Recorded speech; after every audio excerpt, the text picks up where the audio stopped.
السلام عليكم ورحمة الله تعالى وبركاته. الحمد لله الحمد لله الواحد القهار الصمد الجبار.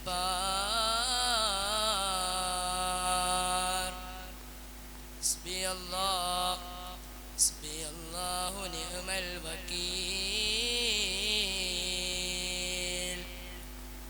ونعم المولى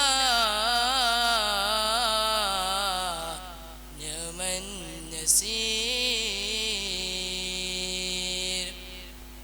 رب اشرح لي صدري ويسر لي أمري واحلل عقدة من لساني يفقهوا قولي. ബഹുമാനപ്പെട്ട ഉസ്താദുമാരെ, മറ്റെന്റെ ശബ്ദം ശ്രവിക്കുന്ന ശ്രോതാക്കളെ, സർവശക്തനായ അള്ളാഹുവിന്റെ അനുഗ്രഹത്താൽ നമ്മുടെ ജീവിതത്തിന് പ്രകാശവും സമാധാനവും പ്രദാനം ചെയ്യുന്ന ഒരു ദൈവീയ ഗ്രന്ഥമാണ് വിശുദ്ധ ഖുർആൻ.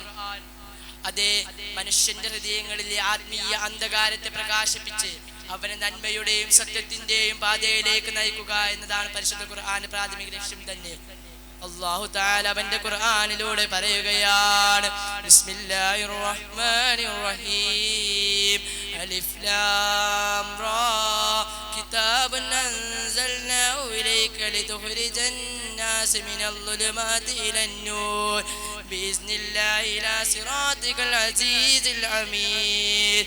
ആ ജനങ്ങളെ അല്ലാഹുവിന്റെ അനുമതിയാൽ തന്നെ അവന്റെ പാതയിലേക്ക് കൊണ്ടുവരാൻ വേണ്ടി, അവന്റെ ഇരുട്ടിൽ നിന്ന് വെളിച്ചത്തിലേക്ക് കൊണ്ടുവരാൻ വേണ്ടി അവതരിപ്പിച്ചതാണല്ലോ പരിശുദ്ധ ഖുർആൻ. സഹോദരങ്ങളെ, ഇങ്ങനെ ഇരുട്ടിലും അഗ്നതയിലും ജീവിച്ചു കൊണ്ടിരുന്ന ഒരുപാട് ആളുകൾ ഉണ്ടായിരുന്നു.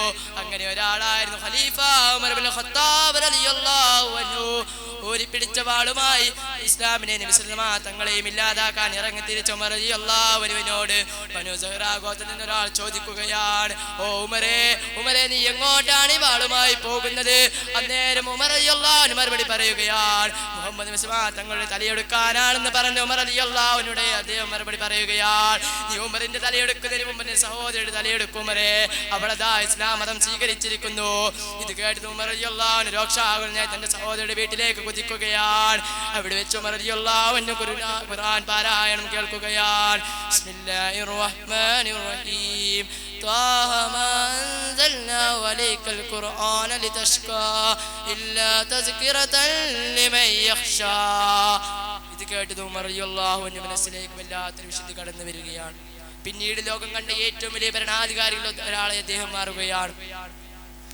ഏത് വലിയ മനസ്സിനെയും ഖുർആൻ വചനങ്ങൾ കൊണ്ട് മാറ്റിയെടുക്കാൻ സാധിക്കുമെന്ന ഉത്തമ മാതൃകയാണ് ഉമർ റളിയല്ലാഹു അൻഹു. സഹോദരങ്ങളെ, അല്ലാഹു തആല അവന്റെ ഖുർആനിലൂടെ പറയുകയാണ്, യൗമ ലാ യൻഫഉ മാലും വലാ ബനൂൻ. നിങ്ങൾക്ക് നിങ്ങളുടെ സമ്പത്തോ സന്താനങ്ങളോ ഉപകാരപ്പെടുക ആർക്കാണെന്നറിയാമോ? ഇല്ലാ ബിമൻ അത്തല്ലാഹ ബിഖൽബിൻ സലീം. വിശുദ്ധമായ ഹൃദയത്തോടു കൂടി അല്ലാഹുവിന്റെ അടുക്കലേക്ക് കടന്നവർക്കല്ലാതെ അവന്റെ സമ്പത്തോ സന്താനങ്ങളോ ഉപകാരപ്പെടുകയില്ലെന്ന് അല്ലാഹു തആല പഠിപ്പിക്കുമ്പോൾ ഒരിക്കലും സ്വഹാബി തങ്ങളുടെ അടുക്കലേക്ക് വളരെ പ്രയാസമേറിക്കൊണ്ടങ്ങ് കടന്നു വരികയാണ്. തങ്ങളെ വിളിക്കുകയാണ്, യാ റസൂലല്ലാഹ്, ഞാൻ വളരെ പ്രയാസത്തിലാണ്, എനിക്ക് ബുദ്ധിമുട്ട് കുറേ ഉണ്ട് റബ്ബേ. റസൂലേ, ഇതിൽ നിന്ന് പരിഹാരം പറഞ്ഞു തരൂ എന്ന് പറഞ്ഞപ്പോൾ അവിടുന്ന് പറഞ്ഞത് എന്താ? പരിശുദ്ധമായ ഖുർആൻ പാരായണം ചെയ്യാനും അതിന്റെ അർത്ഥങ്ങൾ മനസ്സിലാക്കി ചിന്തിക്കാനുമായിരുന്നു. അങ്ങനെ ഖുർആന്റെ ഓരോ വചനങ്ങളും അദ്ദേഹത്തിന്റെ മനസ്സിലേക്ക് ഇറങ്ങി ചെന്നപ്പോൾ എന്തെന്നില്ലാത്തൊരു സമാധാനം അദ്ദേഹത്തിന് ലഭിക്കുകയാണ്. പതിയെ അദ്ദേഹത്തിന്റെ വിഷമങ്ങളെല്ലാം നീങ്ങിപ്പോവുകയാണ്. അദ്ദേഹത്തിന്റെ വല്ലാത്തൊരു വിശുദ്ധി കടന്നു വരികയാണ്.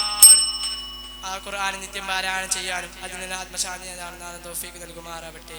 ആമീൻ. വാഖിദ് ദഅവാനാ അൽഹംദുലില്ലാഹി റബ്ബിൽ ആലമീൻ. അസ്സലാമു അലൈക്കും വറഹ്മത്തുള്ളാഹി.